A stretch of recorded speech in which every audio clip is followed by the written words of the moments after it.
soleh yang mendoakan dia. Jadi yang namanya anak nggak ada mantannya. Ketika orang tua sudah meninggal dunia, kamu kalau meninggal dunia, tiap anak sholat, tiap anak baca Quran, tiap anak sholawatan, tiap anak hadir di majelis taklim semacam ini, maka pahalanya dia ikut mengalir ke dalam alam kubur orang tuanya. Nggak usah amin, saya nggak lagi doa, saya lagi ngasih tahu kamu bahwa kalau kamu meninggal dunia, kamu ninggalin anak yang berbuat kebaikan, pahala anak tersebut mengalir ke dalam alam kuburmu.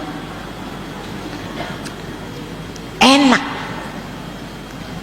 Orang punya anak tuh enak, dengan syarat anaknya soleh.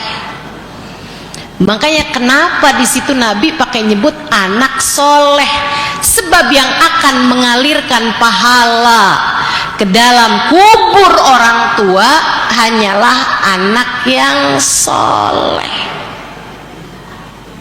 Mudah-mudahan kita dijadikan anak-anak yang soleh buat orang tua kita.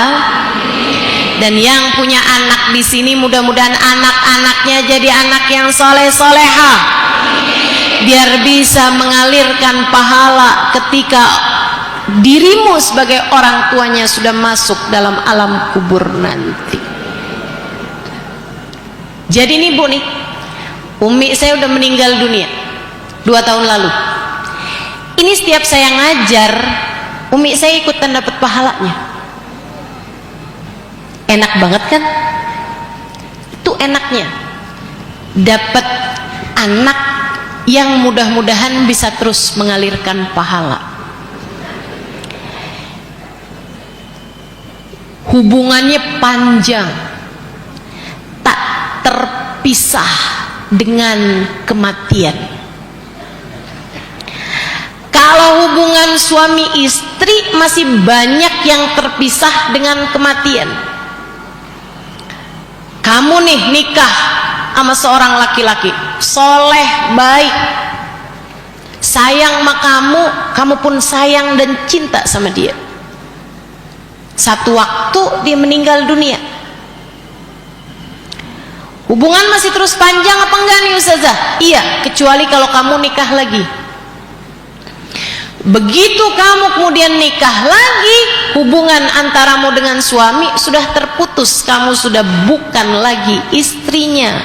Dalam artian nggak bisa lagi kamu dianggap sebagai istri yang kelak di hari akhirat akan bersama-sama menuju surga Allah Subhanahu wa ta'ala. Ustazah, di akhirat kita boleh apa enggak tuh milih? Saya waktu hidup di dunia pernah nikah 4 kali Ustazah, boleh nggak tuh saya milih Ustazah?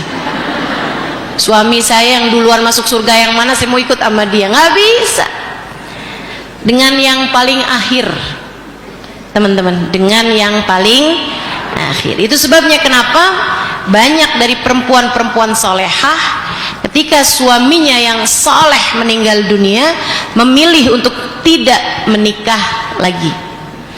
Karena memang hubungan yaitu selain urusan orang tua, anak, saudara sama saudaranya itu masih bisa putus, masih ada ceritanya jadi mantan suami, ada apa nggak ada? Mantan mertua, ada apa nggak ada? Ada. Mantan ipar, ada apa nggak ada? Mantan ibu, nggak ada. Mantan kakak, nggak ada. Hubungannya panjang sampai ke akhirat, yang menjadi penyebab keberadaan kita di atas muka bumi ini. Karenanya Allah ngasih aturan-aturan bagaimana kita kepada orang tua kita. Kata Allah Subhanahu wa taala, "A'udzubillahi minasyaitonir rajim. wa wasainal insana biwalidayhi, dan kami Allah berpesan kepada anak manusia untuk berbuat baik kepada kedua orang tuanya. Jadi Dek, dengerin saya. Kak, dengerin saya. Urusan kamu berbuat baik sama orang tua itu bukan tergantung siapa orang tuamu. Enggak, Ustazah, saya punya orang tua nih nggak soleh. Orang tua saya nggak sholat, Ustazah. Misalnya, orang tua saya suka judi, Ustazah. Orang tua saya hidupnya berantakan. Ustazah, apakah saya sudah tidak wajib lagi untuk berbakti kepadanya? Tetap wajib. Karena urusannya bukan membalas kebaikan orang tua sebagaimana orang tuamu telah berbuat baik padamu di masa kecil, kamu harus berbuat baik padanya. Enggak gitu urusannya, enggak gitu. Allah enggak lagi bilang orang tuamu telah menyayangimu maka sayangilah dia di masa tuanya. Enggak gitu. Enggak gitu. Saudara sekalian saya muliakan, Allah mengatakan tentang orang tua kita, wa wassainal insana biwalidayhi, aku Allah berpesan kepadamu, berbuat baiklah kepada orang tuamu. Siapapun orang tuamu, ikutilah pesan Allah padamu, berbuat baiklah kepada orang tuamu. Pesan Allah teman-teman, pesan Allah. Allah kalau udah pesen kita nggak bisa sanggah. Pesanan Allah kok, kerjain aja. Kalau orang tua kamu soleh, ibu kamu solehah, bapak kamu soleh, alhamdulillah. Gampang kamu baktinya, gampang kamu berbuat baik padanya, alhamdulillah. Tapi andai pun orang tua kamu fasik, andai pun orang tua kamu bukan orang yang soleh, bukan yang solehah, tetaplah berbakti padanya. Jangan sakiti hatinya, berbuatlah kebaikan kepadanya, sebab Allah berpesan padamu untuk kamu berbakti padanya. Artinya bapak kamu, ibu kamu jadi ujian bagimu yang harus kamu jalani dengan penuh kesabaran. Kalau kamu punya orang tua soleh solehah, artinya dua orang tuamu adalah kenikmatan yang harus kamu hadapi dengan penuh kesyukuran. Kamu bersyukur punya orang tua yang soleh solehah. Bagian dari syukurmu adalah kamu berbakti kepadanya. Tapi kalau orang tua kamu nggak soleh, bapak kamu sholatnya aja berantakan, ibu kamu sampai udah segitu tua belum mau nutup aurat, kerjaan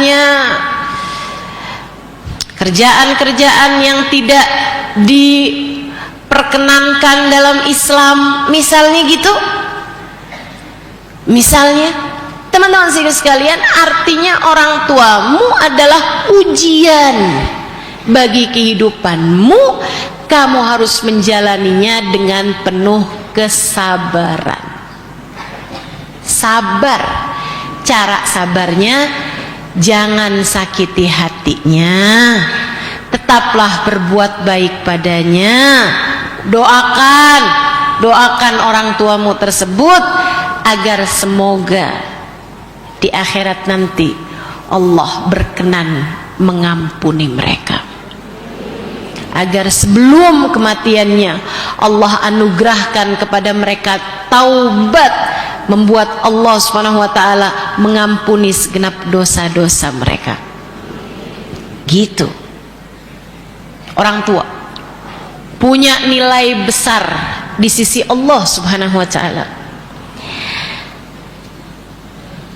Nabi Muhammad pernah mengatakan, memandang wajah ibu dengan pandangan penuh rahmat, dengan pandangan penuh cinta, lebih Allah sukai daripada saat kamu memandang Ka'bah. Kita mandang Ka'bah, sekali pandang pahalanya kayak 1 tahun ibadah. Makanya ada seorang kiai pas lagi pertama kali lihat Ka'bah sama murid-muridnya merem melek. Muridnya sebelah nanya, "Kiai, kenapa?" "Kelilipan, Kiai." "Enggak."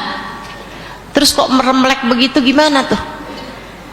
"Kan ada hadisnya tuh, Nak, melihat Ka'bah sekali kehitung ibadah setahun. Jadi biar dihitung banyak kan, setahun, merem lagi 2 tahun, merem 3 tahun." Ka'bah di Mekah, untukmu yang punya ibu masih ada di atas muka bumi ini, adalah saranamu buat ibadah. Pandangi wajahnya dengan penuh cinta, nggak usah pakai meremlek. Pandangin wajah ibumu dengan sepenuh cinta, doakan kesehatannya, doakan kebahagiaan hatinya. Allah menyukaimu, dianggap ibadah di sisi Allah, bahkan lebih daripada saat kamu memandang Ka'bah. Alhamdulillah, Ka'bahnya nggak jauh-jauh. Buat yang masih pada punya ibu, manfaatkan dengan sebaik-baiknya.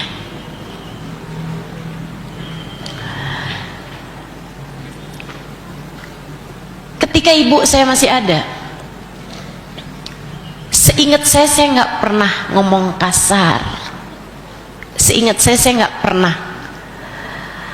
nggak pernah secara sengaja menyakiti hatinya, nggak pernah.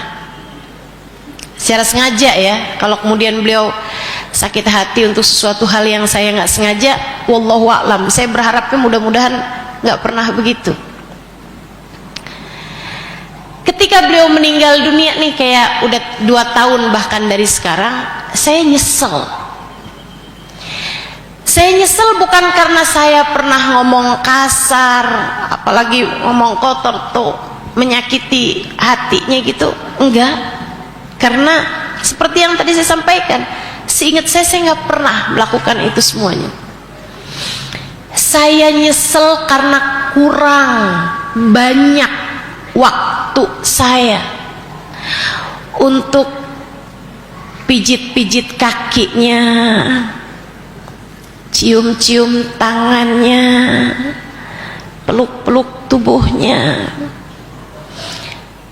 Kurang banyak waktunya saya memandangnya dengan cinta.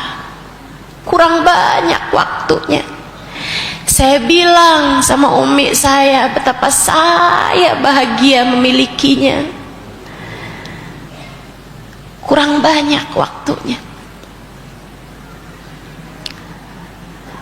Nyesel jadinya. Untukmu yang masih ada, ayo jangan sampai nyesel. Dan untukmu yang mungkin kemarin-kemarin pernah mengatakan hal-hal yang sengaja untuk menyakiti hati orang tuamu, mumpung mereka masih ada, segeralah meminta maaf kepada mereka. Ridha Allah ada pada keridhaan orang tua, murka Allah pun terletak pada kemurkaan orang tua. Allah tuh cemburunya sama orang tua dari disakiti sama anaknya sampai bilang wala taqul lahuma uff wala tanharhuma wa qul lahuma qaulan karima. Jangan pernah berkata sekedar ah kepada orang tua. Jangan bentak, jangan keras. Ucapkanlah kepada kedua orang tuamu qaulan karima, ucapan yang dermawan. Kayak apa tuh ucapan yang dermawan? Teman-teman sekalian, kamu nih ada di sini yang jadi istri kan? Banyak kan? Betul gak? Satu hari suami kamu bilang kayak begini nih, saya seneng banget jadi suami kamu, makasih ya. Gak ada siapapun yang lebih saya sayangi, gak ada perempuan manapun yang lebih saya sayangi daripada kamu. Yang sehat-sehat, saya sayang sama kamu, saya cinta sama kamu. Misal suami kamu ngomong begitu, misalnya. Atau misalnya nih, ini kalimat yang pernah saya dengar dari seorang lelaki soleh terhadap istrinya. Dia bilang, saya dari sejak di dunia ini selalu minta sama Allah untuk nanti di surga nggak usah dikasih bidadari, cukup kamu yang jadi pendamping saya. Ada salah satu hubabah, anaknya bercerita kepada saya tentang ayahnya. Saudara sekalian, ini cuman andai ya, saya tahu suami kamu nggak pernah ngomong gitu.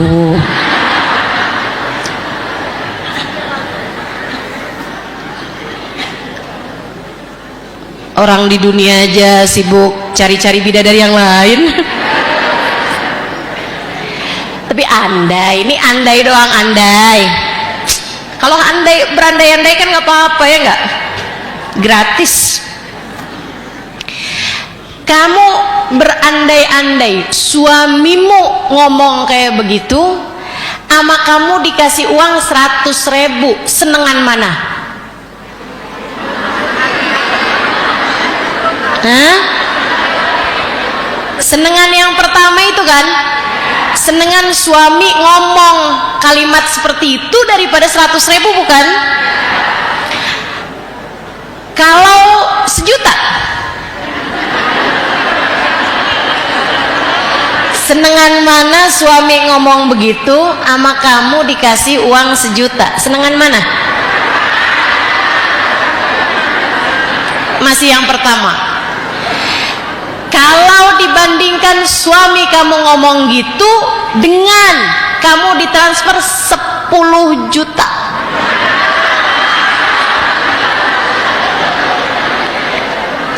ini saya mau sampaikan bahwa sebagian kata-kata itu bahkan lebih bernilai daripada uang jutaan rupiah.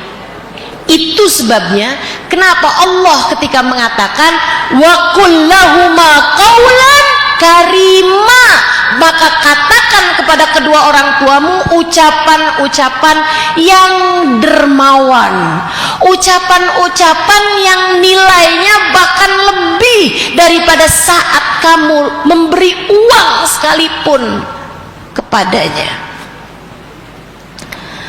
Umi saya dulu suka tanya gitu kan, Im, kamu mau minta didoain apa? Saya suka jawab, saya minta Umi doa biar Umi sehat. Umi saya nanyain doa buat saya malah doain Umi biar Umi sehat. Karena kesehatannya Umi, kebahagiaannya Umi itu sangat berarti bagi saya. Kata kata-kata yang semacam itu, ketika kamu menyebutkannya dengan sangat tulus, tentu akan membuat orang tua merasa bahagia memilikimu lebih daripada saat kamu transfer kepada orang tuamu. Saudaraku sekalian saya muliakan, itu yang Allah pesankan kepada kita. Wa kullahuma qaulan karima. Ucapkan kepada orang tuamu ucapan-ucapan yang baik, ucapan-ucapan yang dermawan. Mudah-mudahan Allah jadikan kita anak yang berbakti kepada orang tua kita. Sebab andai pun ibadahmu banyak, andai pun, yang mana saya tahu nih kalau dari muka-mukanya ala kadar semua ibadahnya nih. Andai ibadah kamu banyak, punya sholat malam tiap malam 100 rakaat, andai doang. Punya bacaan Quran tiap malam 10 juz, andai. Kebanyakannya kan boro-boro juz Quran. Saya tiap hari ustazah 2 juz jambu, juz mangga. Saudaraku sekalian saya muliakan, andai kamu tiap hari puasa sunnah, andai kamu punya sedekah yang sangat banyak, tapi orang tuamu tidak ridho padamu, Allah pun tidak ridho padamu. Kita semuanya sudah diberitahu pelajarannya di zaman hidupnya Nabi kita Muhammad, di masa para sahabat Nabi kita Muhammad. Seorang laki-laki bernama Alqamah hidup sezaman sama Nabi, memandang wajah Nabi, sholat berjamaah dengan Nabi Muhammad, ikut pergi perang bersama dengan Nabi, membantu Nabi dalam berdakwah, membantu Nabi membuat masjid beliau yang mulia, Masjid Nabawi sana. Kurang apa pahalanya sahabat? Saudariku sekalian saya muliakan, satu waktu dia sakaratul maut, rohnya nggak bisa keluar. Ini tanda orang soleh nih. Orang soleh tuh kalau masih ada kaitan sama dosa, sengaja sama Allah dibikin sakaratul mautnya berat, biar dia tidak meninggal dunia, melainkan sesudah seluruh dosa-dosanya, terutama dosa-dosa besarnya, telah Allah ampuni. Gitu maksudnya. Meskipun kita akan meminta kepada Allah, semoga Allah khaffif alaina fi sakaratil maut, Allah ringankan sakaratul maut kita insyaallah, amin ya rabbal alamin. Semoga sebelum sakaratul maut dosa-dosa kita diampuni semua sama Allah Subhanahu wa taala. Kalau perlu nggak usah nunggu sampai nanti-nanti, dari mulai sekarang dah, ya Allah ampuni aja semua dosa-dosa kami, amin. Akhirnya orang-orang di sekitar situ kesian sama dia, ditalkin la ilaha illallah, nggak bisa juga. La ilaha illallah, kayak ada batu gitu di lisan dia. Akhirnya beberapa orang kesian, pergi ke rumah Nabi Muhammad, ya Rasulullah, Alqamah fi naza', Alqamah ini lagi naza' ya Rasulullah, tapi rohnya gak keluar-keluar. Nabi faham segala urusan, teman-teman. Nabi kita itu orang pinter, paling pinter. Kenapa? Sebab yang paling dekat sama yang maha tahu, Allah Subhanahu wa ta'ala. Allah zat yang maha tahu, Nabi Muhammad yang paling dekat dengan sumber pengetahuan. Karenanya Nabi ngerti segala macam urusan. Nabi tidak datang untuk mentalkin dia, enggak. Nabi nggak datang buat doain dia, enggak. Nabi juga enggak yang di rumahnya Nabi Muhammad doain enggak. Nabi malah justru bertanya, alahu abawan, orang tuanya masih ada, sisa ibunya Rasul, ayahnya udah meninggal. Oh, kalau kita datanglah ke rumah ibunya, mintakan ridho untuk Alqamah. Datang tuh temennya ini, kesian ngelihat dia kondisinya seperti itu, datengin ibunya, Bu, anak ibu lagi naza sakaratul maut, Bu, tapi rohnya nggak keluar-keluar. Saya datang ke rumah Nabi Muhammad, sama Nabi dibilangin, katanya ibunya biar ridho pada dia. Sang ibu bilang, maaf, bukan berarti nggak nurut sama Nabi, tapi saya sebagai ibu terlanjur sakit hati.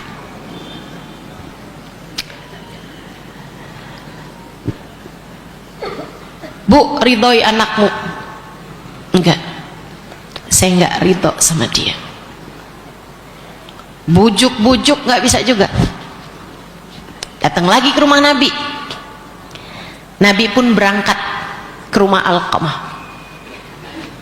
Lihat kondisinya, Nabi nggak berbuat sesuatu, Nabi nggak doain, Nabi nggak talkinin, enggak. Karena sekali lagi Nabi ngerti urusan, faham masalahnya bukan sama Nabi Muhammad kok. Masalahnya bahkan bukan sama Allah SWT. Kalau masalahnya dosa antara dia sama Allah, Nabi bisa memohonkan syafaat kepada Allah SWT. Ini masalahnya sama hati seorang perempuan yang melahirkan dia. Nabi dibilangin, panggilkan ibunya kemari, katakan padanya Nabi Muhammad ingin berjumpa dengannya. Ibunya dipanggil sama Nabi, Nabi pengen ketemu sama ibu, panggil ke rumahnya Alqamah. Ibunya datang bukan karena mau nengokin anaknya, enggak, karena dipanggil sama Nabi Muhammad. Orang dipanggil sama Nabi itu harus datang, nggak boleh nggak datang. Nggak datang langsung putus sama Allah SWT. Karena Nabi adalah utusan Allah. Man yuti'ir rasulah faqad ata Allah. Taat kepada Rasulullah berarti taat kepada Allah. Datang si ibu, takut Islam dia. Begitu nyampe, dia samperin, nabinya lagi di dekatnya Alqamah. Sini Bu, anak ibu nih. Iya Rasul. Kesian ya Bu. Enggak Rasul.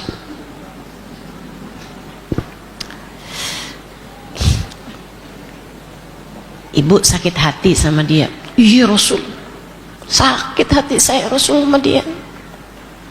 Emang kenapa Bu? Hebat ya Nabi itu ya, pintar banget. Makanya orang kalau deket sama Nabi itu hidupnya enak, hidupnya enak. Jadi ngerti mesti ngapain, ngerti mesti ngomong apa, ngerti mesti memutuskan apa. Karena Nabi itu begitu.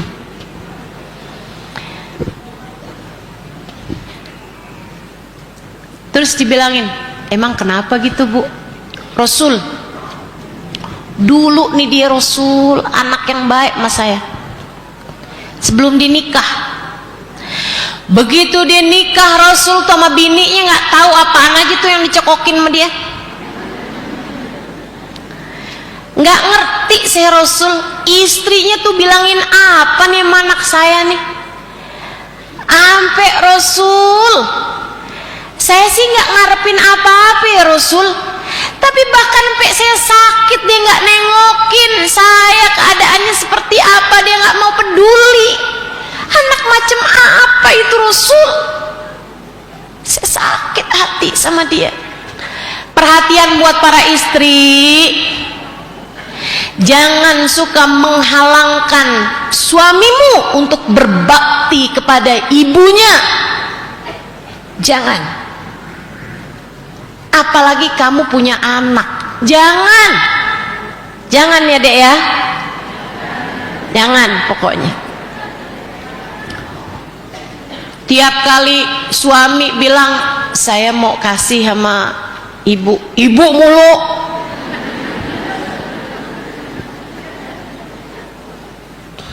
Ibu terus. Saya ini kan ibu buat anak-anak kamu.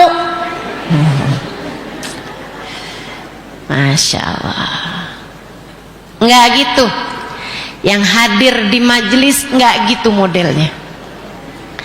Kamu akan ikut juga memuliakan seorang perempuan yang menjadi ibu bagi suamimu itu.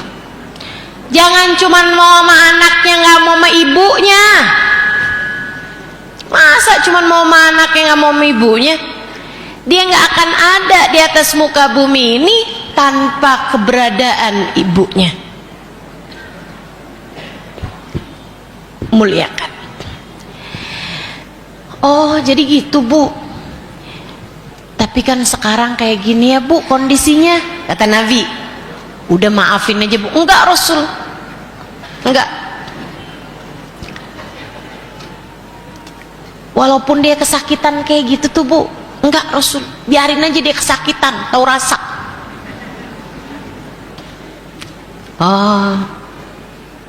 Nabi berusaha bujuk dia gitu, tapi tetep aja tuh ibu rupanya udah terlanjur besar gitu, tebel kesakitannya, lukanya nih dalam. Nabi kemudian bilang sama para sahabat-sahabatnya, gimana nih Rasul, nggak bisa juga. Ya udahlah, nggak ada jalan lain, kata Nabi. Ayo kumpulin kayu bakar depan rumah dia. Beneran Rasul? Kumpulin dah kayu bakar.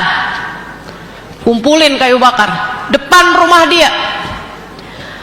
Habis itu terus Nabi Muhammad keluar, udah kayu bakarnya udah banyak. Nyalain apinya, kayu bakar banyak, nyalain api. Ketika apinya udah tinggi nih, Nabi kemudian bilang, siniin alkomahnya. Ibunya mulai panik, mau diapain Rasul? Bakar aja Bu, biar mati juga.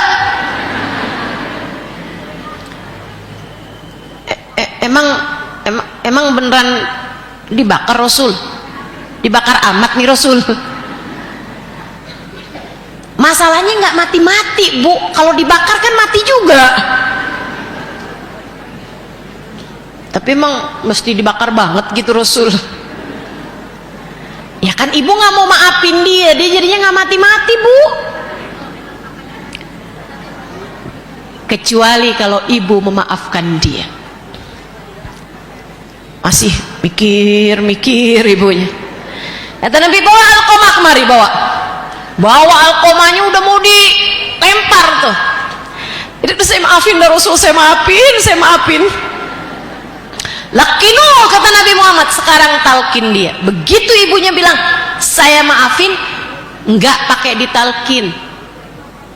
Jenazah tersebut, maksudnya Alqamah langsung bilang la ilaha illallah, meninggal dunia.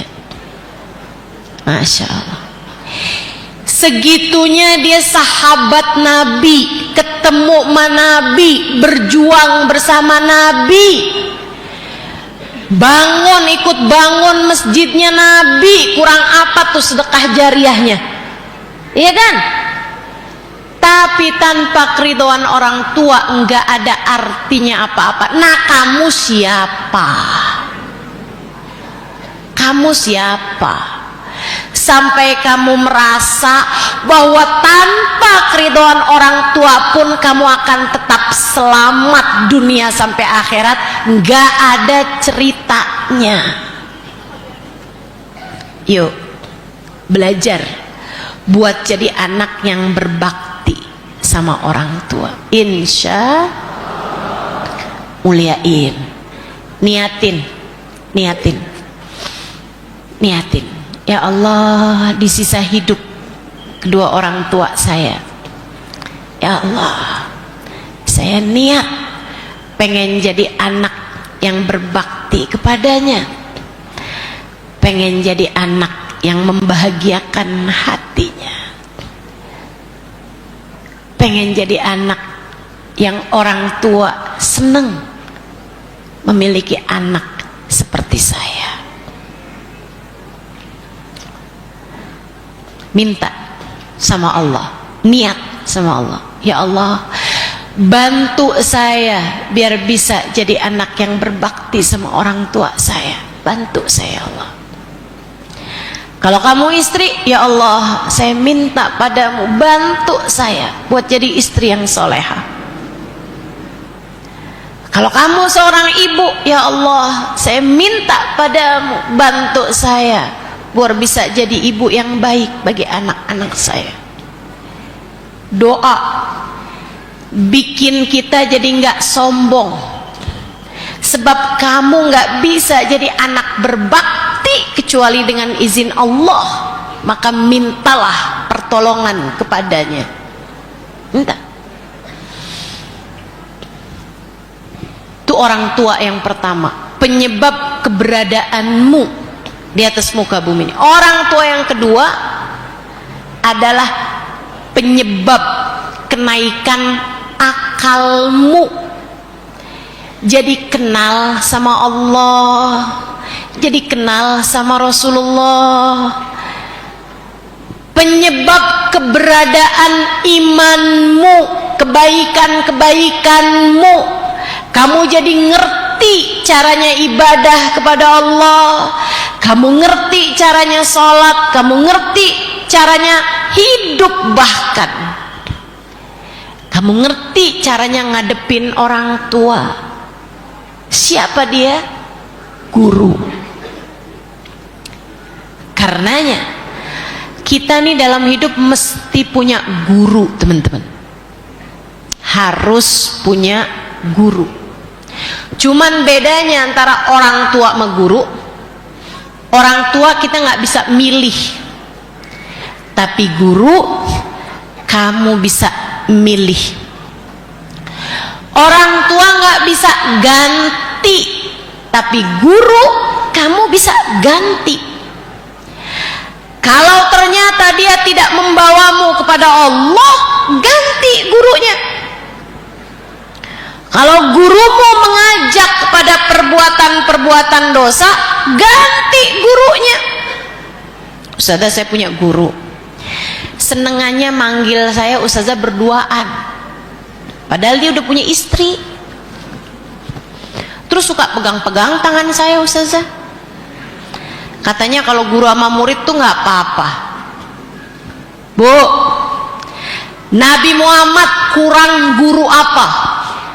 Tapi Nabi Muhammad bahkan urusan yang paling penting seperti baiat saja, Nabi Muhammad tidak berkenan menyentuh kulit perempuan yang bukan mahramnya. Kadang-kadang juga nggak dari gurunya, dari muridnya. Bib, salaman dong Bib.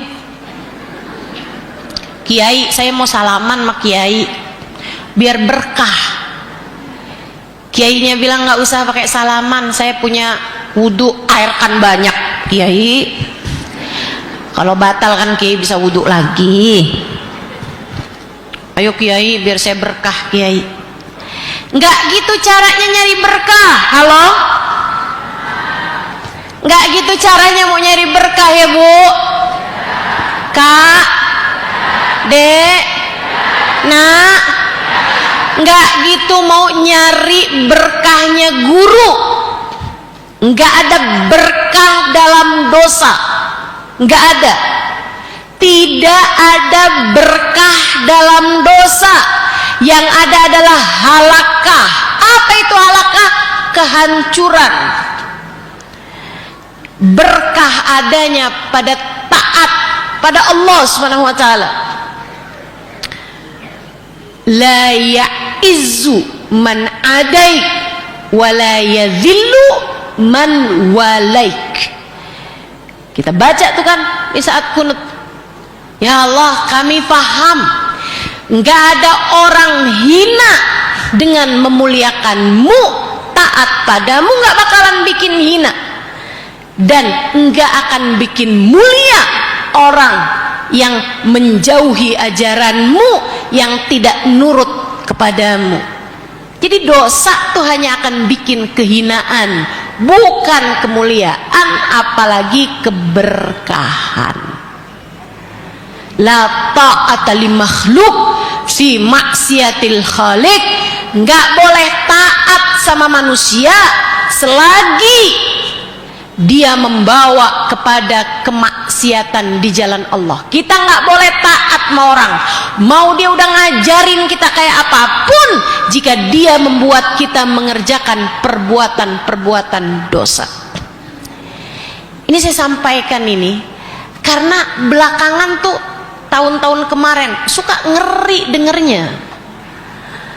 Ada orang punya pondok pesantren, kemudian nyuruh santrinya buat pijitin dia, santri perempuan, dianya laki-laki. Akhirnya kemudian terjadilah apa yang terjadi. Muridnya bilang, saya takut kalau nggak saya turutin, nanti akhirnya saya kualat, nanti akhirnya saya nggak dapat keridhaan guru saya, nanti akhirnya saya masuk neraka. Nggak ada ceritanya masuk neraka, justru kalau kamu taat terhadap kemaksiatan di jalan Allah. Gak boleh taat kalau orang tersebut mengajakmu bermaksiat. Kamu boleh pilih guru, kamu boleh memilih untuk mengganti gurumu, sebab syaratnya guru yang bisa membawa akalmu menuju Allah, yang bisa membawa pemikiranmu menuju Rasulullah Muhammad sallallahu alaihi wasallam, yang bisa membimbing hidupmu menuju surga. Jelas? Jelas? Kalau kamu dapat gurunya yang taat, berkhidmahlah kepadanya, sayangi, cintai semampumu untuk mencintai.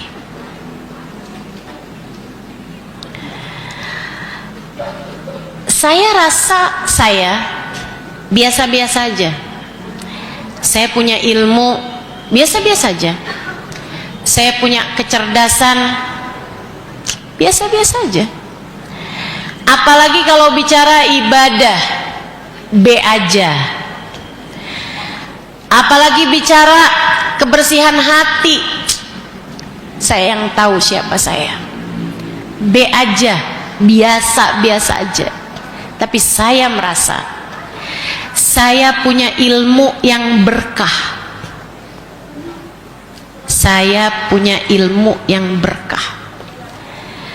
Kalau saya ditanya gitu, Ustazah, ilmunya bisa berkah, ngajar di mana-mana, banyak yang dengerin Ustazah, apa tipsnya?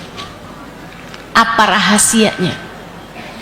Saya nggak tahu, tapi barangkali ini adalah keberkahan dari guru-guru saya. Saya menyayangi mereka, saya mentaati mereka.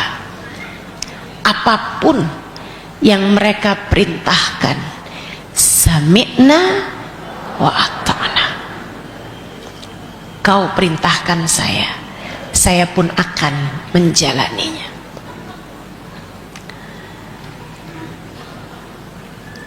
Kamu juga pengen hidupmu berkah, pengen hidupmu bermanfaat, sekurangnya buat anak-anakmu. Cobain khidmah kepada guru, sayangi guru, cintai guru, muliakan guru, pakai hatimu, jangan pakai hawa nafsu. Emang ada ustazah yang mencintai guru pakai hawa nafsu? Banyak. Pokoknya saya harus dapat salaman, gurunya diajakin selfie. Gurunya dijadikan sarana buat dia deketin orang. Nih, saya deket sama ulama. Ini namanya bukan memberi kemanfaatan kepada guru, akan tetapi justru memanfaatkan guru. Untuk apa? Untukmu, untuk hawa nafsumu sendiri. Hati-hati. Katanya Sayyidina Ali bin Abi Thalib, ana abad man allamani walau harfan wahida. Saya adalah budak bagi seseorang yang telah mengajarkan kepada saya, bagi guru saya budaknya guru saya, walaupun dia hanya mengajarkan kepada saya satu huruf sekalipun. Para ulama-ulama itu pasti punya guru, Bu. Nggak bisa orang tuh punya guru, nggak bisa orang tuh bisa jadi ulama tanpa punya guru. Nah itu kalau dia ngerasa dia bisa pinter tanpa bimbingan seorang guru, khawatirnya dia akan menjadi seseorang yang tidak mengajak orang kepada jalan Allah, melainkan mengajak orang kepada hawa nafsunya sendiri. Ilmu ini Allah ajarkan, jalan Islam ini Allah ajarkan kepada Nabi Muhammad. Nabi mengajarkannya kepada para sahabat, para sahabat mengajarkannya kepada tabi'in, tabi'in mengajarkannya kepada tabi'in, terus ke bawah, ke bawah, ke bawah, ke bawah, dari ulama ke ulama, dari ulama ke ulama, dari ulama ke ulama, dari ulama ke ulama, sampai di zaman sekarang ini. Maka ulama yang dibenarkan sebagai seorang guru adalah ulama yang memiliki sambungan dengan ulama sebelumnya, ulama sebelumnya, ulama sebelumnya, sampai kepada baginda Nabi besar Muhammad. Ustazah, tapi guru saya pinter banget, dia hafal Quran, dia hafal ribuan hadis, dia ngerti semua dalil-dalil. Ustazah, oh, belajarnya di mana? Belajar sendiri Ustazah, otodidak. Belajarnya sama Mbah Google. Ibu-ibu sekalian saya muliakan, para ulama mengatakan, man kana syaikhuhu kitabuh kana khata'uhu aktsar min shawabuh. Siapa yang gurunya adalah kitabnya, maka salahnya bakalan lebih banyak daripada benernya. Itu yang gurunya kitab. Gimana yang gurunya Mbah Google? Hukum ziarah ke makam wali, ketik di Google. Gak punya sambungan, teman-teman. Kita belajar mesti punya sambungannya. Itu nanti kalau bacanya di Google banyak banget kontroversinya, banyak banget khilafiyahnya, banyak banget perbedaannya. Kamu mau ikut yang mana? Kan tetap harus punya guru buat ngasih tahu kepadamu apa yang harus kamu ambil. Syaratnya dia berada dalam jalan taat kepada Allah Subhanahu wa taala dan memiliki sambungan ilmu dari ulama sebelumnya, ulama sebelumnya sampai kepada baginda Nabi besar Muhammad. Ustazah, jadi harus punya guru. Nggak bisa kita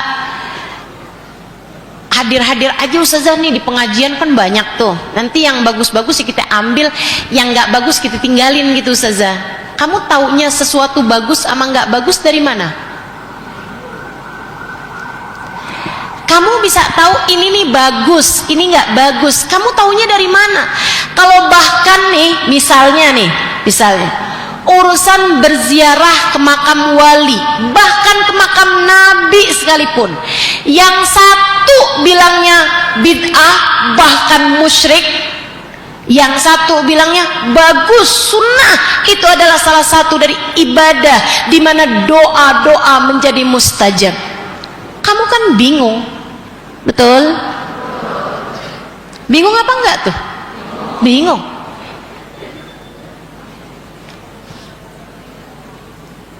Habisnya Rejab nih Sya'ban.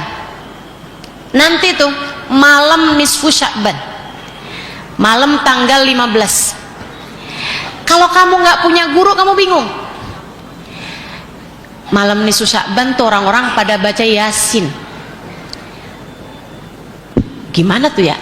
Kamu ketik di Google atau kamu dengerin kajian-kajian dari ustadz-ustazah di YouTube misalnya. Kamu akan bingung. Yang satu bilangnya bagus, yuk kita amalin baca Yasin 3 kali dengan niat Yasin yang pertama. Mudah-mudahan Allah kasih kepada kita umur yang berkah. Yasin yang kedua, semoga Allah kasih kepada kita rezeki yang halal, yang thayyib, yang berkah.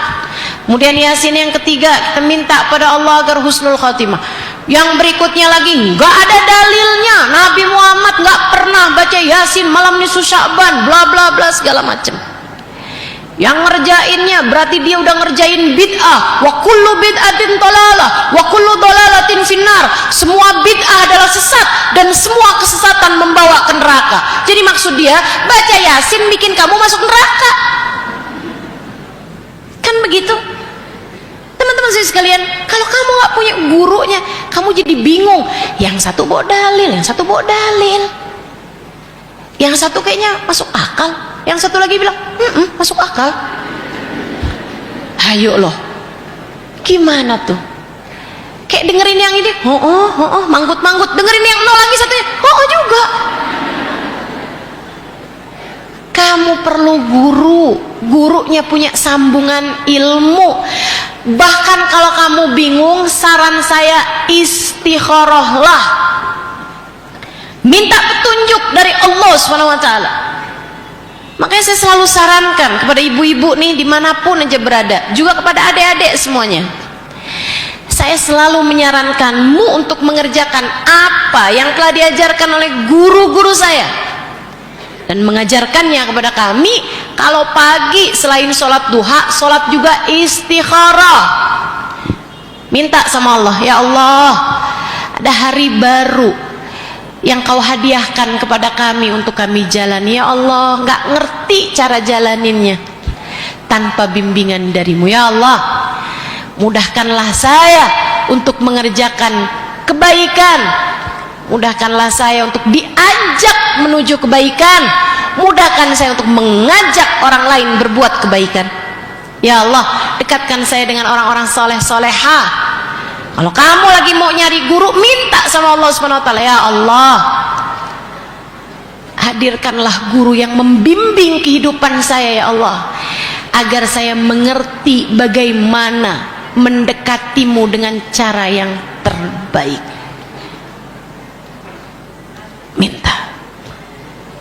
Minta pada Allah SWT Jalla Jalaluh wa ta'ala al-azamah.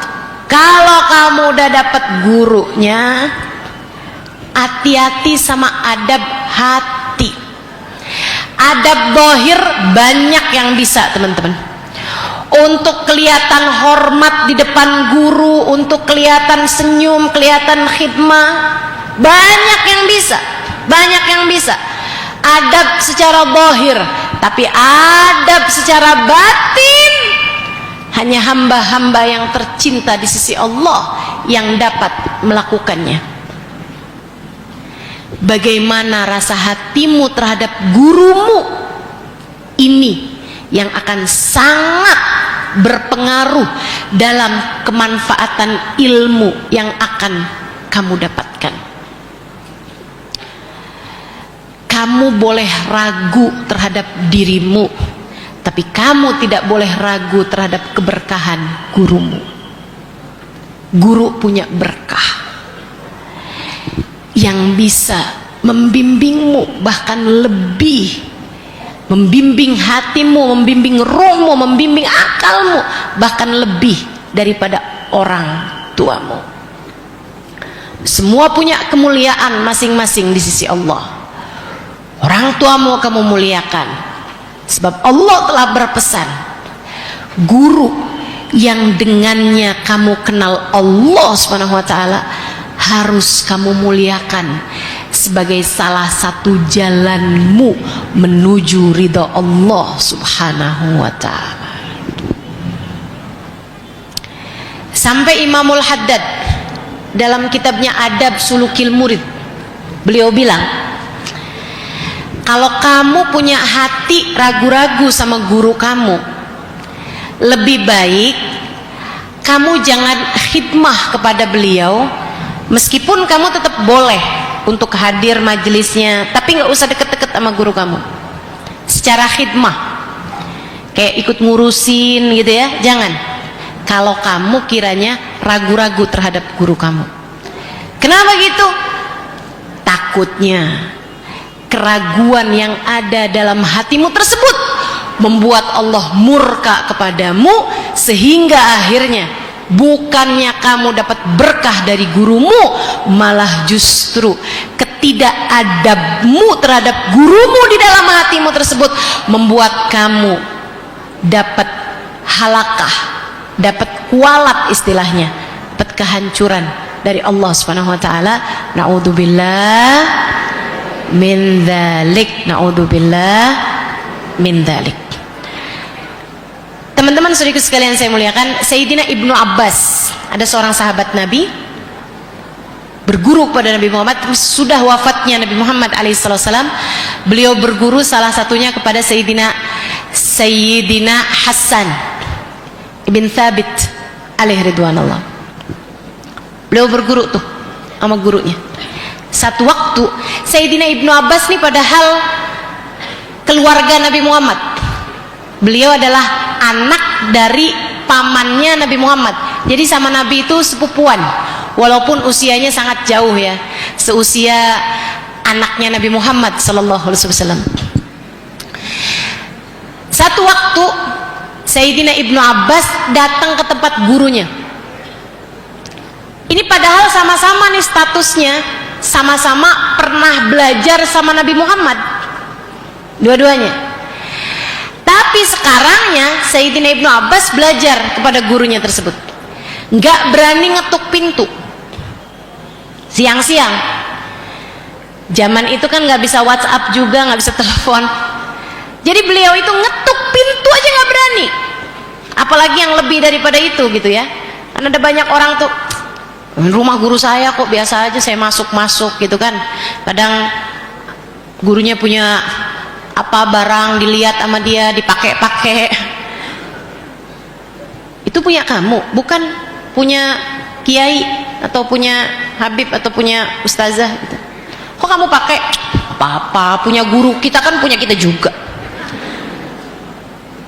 Saudaraku sekalian saya muliakan, Sayyidina Ibnu Abbas itu padahal dapat julukan dari Nabi Muhammad, Hibrul Ummah, tintanya umat ini, seorang yang sangat pandai sekali dan belajar langsung dari Nabi Muhammad SAW. Tapi terhadap gurunya yang bukan Nabi nih, Sayyidina Hasan bin Thabit, beliau nggak berani ngetuk pintu rumahnya, berdiri aja nungguin sampai gurunya keluar atau sampai ada orang rumahnya keluar. Kebetulan waktu itu gurunya lagi istirahat, lagi tidur, berdiri aja depan pintu rumahnya, tar duduk, tar berdiri gitu. Waktu itu tuh lagi musim angin, sehingga menerbangkan debu-debu ya, beliau kedebuan, kehujanan angin debu ini, sampai nggak kelihatan dari mukanya ini bahwa beliau adalah Sayyidina Ibnu Abbas. Dari mukanya ketutupan debu. Ketika gurunya keluar, dia kaget. Hah? Astagfirullah, sampai muka kamu ketutupan debu semua.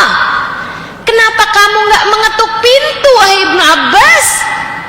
Sayyidina Ibnu Abbas menjawab, hakadza amaronan nabi an naf'al ala syuyukhina. Bukankah ini yang diperintahkan Nabi Muhammad untuk kita berbuat kepada guru-guru kita? Muliain guru, muliain. Jangan sakiti hatinya, muliakan, doakan.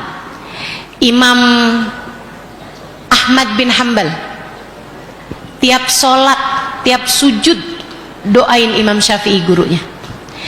Habis sholat, sebelum dia mendoakan dirinya sendiri, dia doain Imam Syafi'i. Allahumma arham Syafi'iyan, Allahumma ridha an Syafi'i. Ya Allah sayangi Imam Syafi'i, ya Allah ridhoi Imam Syafi'i, ya Allah, ya Allah sehatkan badannya, muliakan hidupnya, ya Allah. Terus doa kayak gitu sampai anaknya heran gitu. Dia pun bertanya, Abah, sampai segitunya sih bah sama Imam Syafi'i guru Abah? Saya dengerin tuh Abah doain Imam Syafi'i lebih banyak daripada Abah doain diri Abah sendiri. Saya dengerin sebelum Abah nyebut nama diri Abah sendiri, Abah udah doain guru Abah. Memangnya siapa Imam Syafi'i menurut Abah? Guru Abah nih menurut Abah siapa? Ayahandanya menjawab, dan itu ulama besar teman-teman, udah punya murid banyak, bahkan pemimpin madhab Hambali, udah punya ajaran sendiri, udah jadi guru sendiri. Dengerin nih pandangannya tentang gurunya. Inna Syafi' indi kal afiyah lil jasad wa kasyamsi lid dunya idza zalata hallahuma min iwad. Imam Syafi'i bagi saya kayak matahari bagi dunia, tanpanya gelaplah hidupku. Imam Syafi'i bagi saya seperti kesehatan bagi badan, tanpanya menderitalah tubuhku. Apabila hilang, kayak matahari kalau hilang, atau kesehatan ketika hilang dari badan, adakah ganti? Kiranya gak ada. Saya tanpa guru saya gak ada artinya apa-apa. Kayak badan gak punya kesehatan, atau kayak bumi tanpa matahari.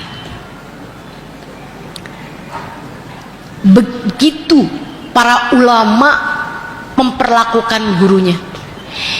Imam Syafi'i bercerita tentang guru beliau, Imam Malik gurunya, Imam Malik bin Anas alaihi ridwanullah.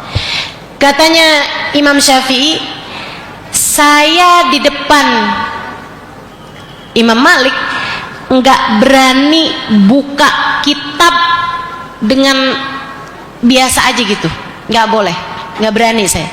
Saya kalau depannya Imam Malik tuh guru saya ketika buka kitab tuh pelan-pelan aja, pelan. Sehingga saya tidak membuat konsentrasinya Imam Malik hilang.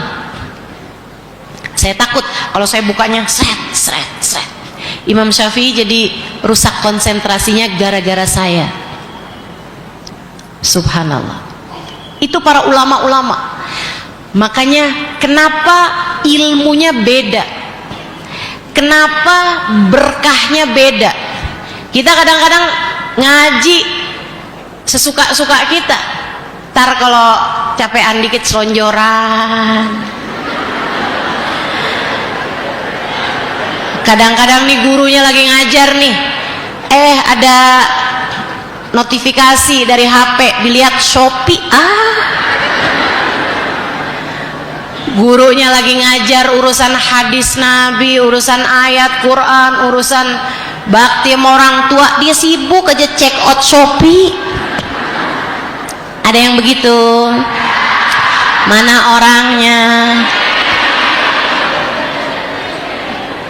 Adabmu di dalam menuntut ilmu, adabmu terhadap guru sangat mempengaruhi keberkahan ilmu yang kamu dapatkan.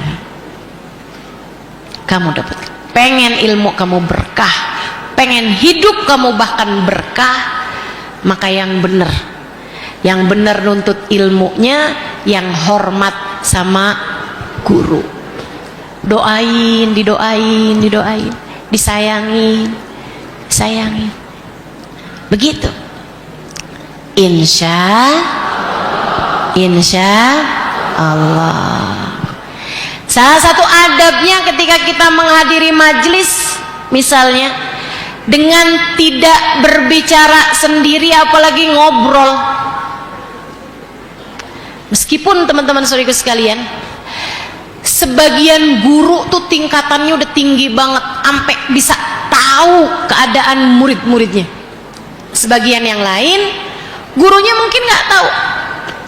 Kalau kamu ngobrol sendiri, kalau kamu sibuk urusan dunia kamu sendiri, gurunya nggak tahu. Tapi Allah tahu. Guru kamu nggak tahu, tapi Allah tahu. Dan yang ngasih kamu ilmu, yang ngasih kamu berkahnya ilmu, bukan guru kamu, melainkan Allah subhanahu wa ta'ala, jalla jalaluhu wa ta'ala azamatuh. Karena emang penting banget buat kita jaga kita adab pada guru-guru kita ataupun kepada ulama-ulama Allah subhanahu wa ta'ala. Teman-teman sekalian, ini saya ingat nih, saya dulu kan tinggal di Tarim. Buat berguru pada guru-guru kami, ya abang saya pernah cerita, salah satu dari guru yang sangat dianggap di kota Tarim ada namanya Habib Hasan bin Abdullah bin Umar Asy-Syatiri, ulama sangat terkemuka, yang bahkan Habib Umar bin Hafid kalau beliau sedang senggang memungkinkan beliau ikut hadir di majelisnya Habib Hasan dulu ketika saya masih di sana. Sekarang Habib Hasan udah meninggal dunia, udah berapa tahun yang lalu ya. Sedikit sekalian, Habib Hasan itu, beliau ini lagi ngajar nih. Pernah satu waktu abang saya cerita, dia lagi hadir di majelis Habib Hasan. Majelisnya itu di Masjid Jami' yang lebih besar daripada ini, lebih besar daripada ini masjidnya, mungkin 2-3 kalinya masjid ini, besar sekali. Itu masjid paling besar di kota Tarim, Masjid Jami' namanya. Itu teman-teman sekalian, yang hadir ribuan sampai keluar-luar ya, kayak sekarang lah ya, sampai keluar-keluar gitu. Tiba-tiba lagi tengah-tengahan ngajar, Habib Hasan duduknya di bawah sama rata sama jamaahnya. Ini nggak kayak saya nih, kalau saya rada-rada apa nih ya, duduknya pakai di kursi. Tapi ini memang karena ini ya, doain mudah-mudahan sehat, meskipun dokter udah melarang saya untuk duduk di bawah. Ya mudah-mudahan tidak mengurangi kehusyuan teman-teman dalam mendengarkan kajian saya. Habib Hasan duduknya di bawah gitu, nggak pakai kursi, nggak pakai apa gitu. Beliau tiba-tiba aja nih mengeluarkan siwak, kemudian melempar. Itu jaraknya bisa berapa puluh meter. Beliau kemudian memanggil nama seseorang yang kena siwaknya itu, dipanggil sama nama bapaknya. Misalnya gitu ya, ya Halim bin Usman. Saya mau sebut Halimah kan perempuan, yang hadir laki-laki semua. Jadi Halim misalnya gitu ya, Halim bin Usman. Dia bilang, jangan berzikir di majelis saya, nggak usah pegang tasbih kayak begitu di majelis saya. La anta minadzakirin wala anta minal hadirin. Kamu kalau kayak begitu, kamu tidak termasuk di antara orang yang zikir karena telinga kamu itu dengerin kajian, tapi kamu juga nggak termasuk di antara yang hadir karena kamu sibuk pegang tasbih dan baca zikir. Akhirnya kamu nggak dapat dua-duanya gitu, karena kamu tidak menjalankan adabnya majelis. Ini segitunya yang sambilan dengerin kajian sambil zikir. Gimana yang sambil scroll Shopee?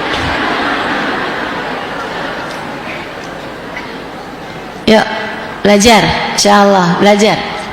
Adab terhadap ilmu sangat mempengaruhi. Kata Nabi Muhammad, ta'allamul ilm wa ta'allamu lil ilmi as-sakinah wal waqar. Pelajari ilmu, dan untuk mempelajari ilmu kamu harus belajar adabnya, yaitu sakinah, ketenangan hati, wal waqar, ketenangan anggota tubuh. Jangan gerasa gerusu, blingsatan, ntar ngadep sana, ntar ngadep sini, ngajakin orang ngobrol. Waduh, udah sibuk banget sih kamu hadir majelis apalagi arisan.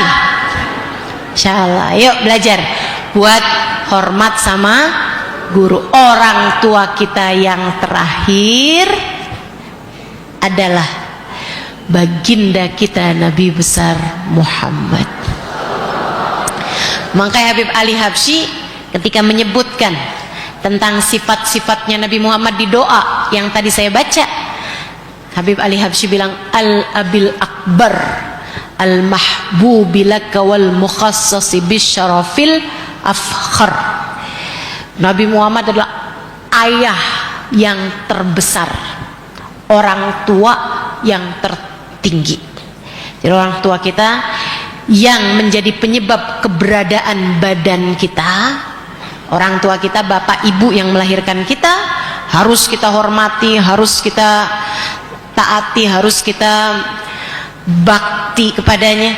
Kemudian di atasnya ada orang tuanya, akal kita, yaitu guru-guru kita. Laulal murabbi ma'araftu rabbi. Andai tidak karena guru, aku nggak akan kenal sama Allah Subhanahu wa taala. Andai nggak karena guru, kita nggak kenal sama Nabi Muhammad sallallahu alaihi wasallam. Andai nggak karena guru, kita nggak ngerti caranya mengerjakan ibadah, kita nggak ngerti jalan menuju surga Allah Subhanahu wa taala. Di atas itu ada pendidik bagi ruh kita, kiblat bagi ruh kita. Sebab manusia punya badan, punya akal, punya ruh.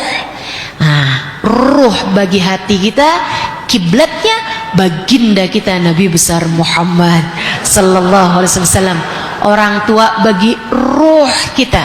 Teman-teman sekalian, orang tua bagi ruh kita. Itu sebabnya Nabi Muhammad mengatakan, ana kiblatu arwahikum, aku adalah kiblat bagi ruh kalian, aku adalah kiblat bagi ruh kalian.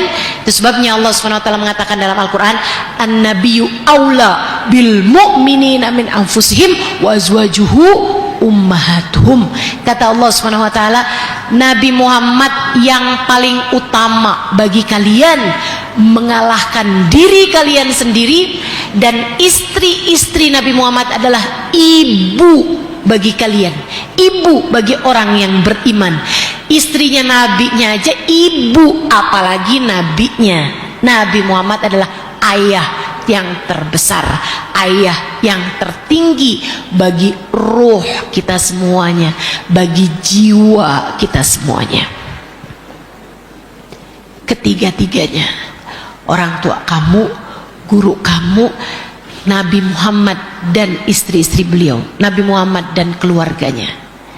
Ketiga-tiganya harus kita baktiin, ketiga-tiganya harus kita taati, ketiga-tiganya kita berusaha untuk berkhidmah dan berbakti kepada mereka. Kita sayangi ketiganya, kita sayangi, kita cintai ketiganya. Kita cintai orang tua kita, kita cintai guru-guru kita, kita cintai guru kita, kita cintai baginda kita Nabi besar Muhammad. Semampu kita mencintai. Kamu punya rasa cinta, cinta yang benar. Dan ini adalah bagian dari orang-orang yang benar jika kita mencintai mereka. Mencintai orang tua, mencintai guru, dan mencintai baginda kita Nabi besar Muhammad serta keluarga beliau. Kita cintai Nabi besar Muhammad sallallahu alaihi wasallam. Berkah hidupmu teman-teman. Tiga-tiganya kamu punya berkah hidup kamu. Jika kamu benar sama orang tua, jika kamu benar sama guru, jika kamu benar sama Nabi Muhammad, jika keadaanmu kepada orang tuamu, gurumu, dan Nabi Muhammad membuat mereka semuanya ridho kepadamu, cukuplah hidupmu tersebut. Kamu meninggal dunia dengan membawa keridhaan orang tuamu, kamu meninggal dunia dengan membawa keridhaan guru-gurumu, kamu meninggal dunia dalam keadaan membawa ridhonya Nabi besar Muhammad, maka dalam hidup kamu sudah menjalankan as-siratal mustaqim yang menjadi doamu 17 kali dalam sehari semalam. Kamu berkata, ihdinas siratal mustaqim, tempuhkanlah untukku ya Allah jalan lurusmu, siratal ladina an'amta alaihim, jalannya orang yang telah kau beri nikmat dengan kenikmatan yang terbanyak. Dalam ayat yang lain Allah ceritakan, man yuti'illah war rasul faulaika ma'alladina an'amallahu alaihim minan nabiyyina wasiddiqina wasyuhada wassalihin.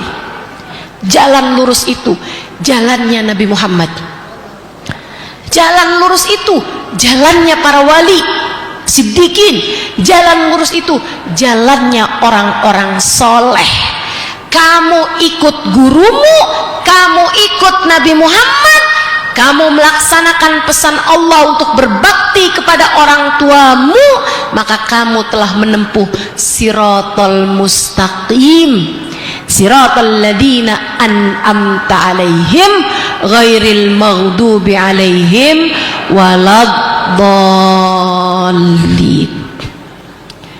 Semoga Allah Subhanahu wa taala menjadikan kita semuanya anak yang mengerti bagaimana berbakti kepada keseluruhan orang tua kita. Semoga saja jika orang tua kita meninggal lebih dulu dari kita, mereka meninggal dunia dalam keadaan telah ridho kepada kita, sehingga karena mereka ridho, Allah pun ridho kepada kita. Kita punya orang tua, guru-guru kita, orang tua akal kita, guru-guru kita. Semoga jika mereka meninggal dunia lebih dulu daripada kita, semoga mereka meninggal dunia dalam keadaan ridho kepada kita. Dan jikapun kita meninggal dunia lebih dulu daripada guru-guru kita, mudah-mudahan saat kita meninggal dunia guru-guru kita ridho kepada kita.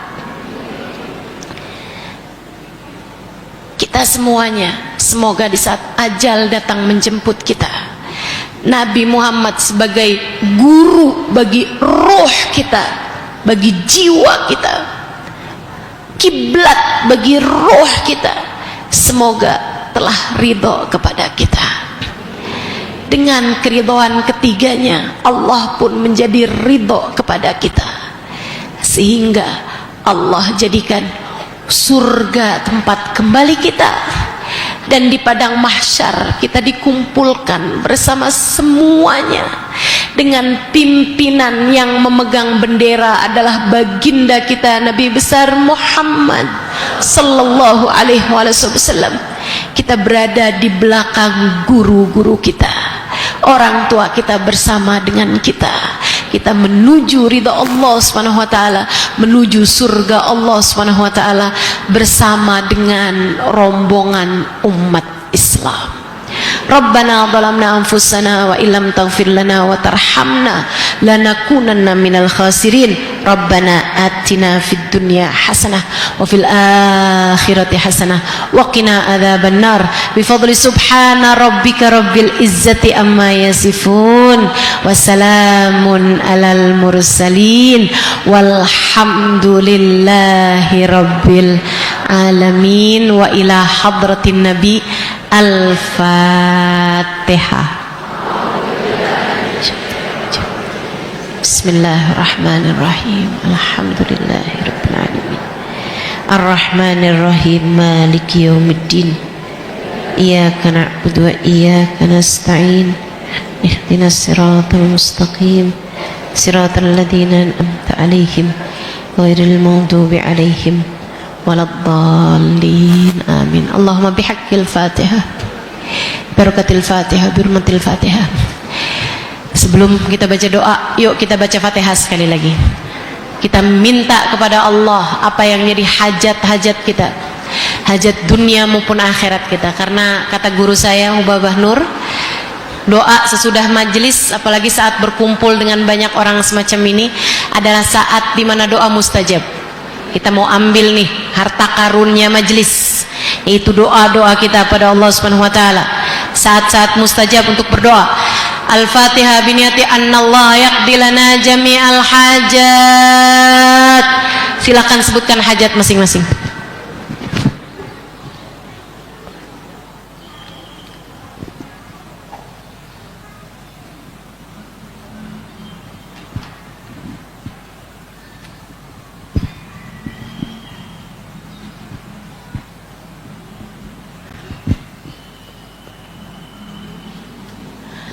Annallahu yaqdi lana jami'al hajat bijai khairil bariyat ala hadiniyat bikulli niyatin salihat jami'at syamilat wa ila hadratin nabi. Al-Fatihah.